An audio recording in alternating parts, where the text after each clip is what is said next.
apresentação do professor Maciel e da professora Mauri, professora formadora do Cefap.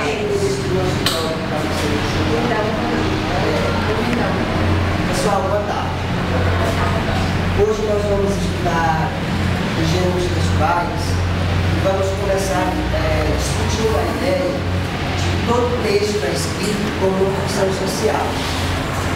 Aquele que escreve porque tem algo a dizer para os leitores.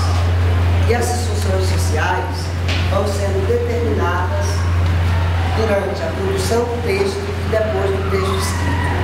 Então, todo mundo que escolhe um texto para ler, o escolhe porque de alguma forma ele lhe chama a atenção.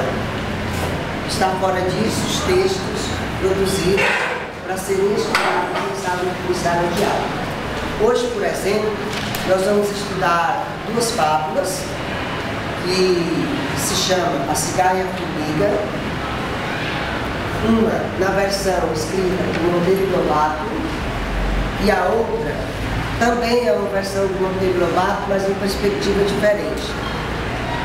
Como vocês podem observar aí nas folhas que vocês escreveram, o primeiro escritor a escrever textos nessa perspectiva foi La Fontaine.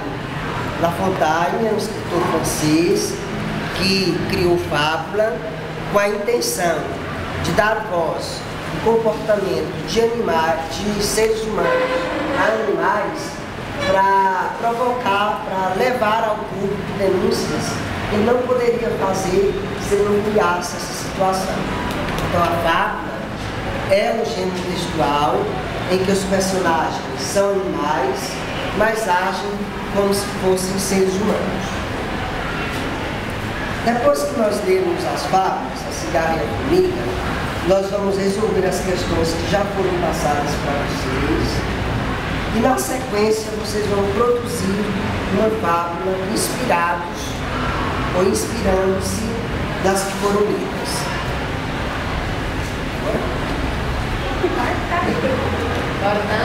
Dá um tempo.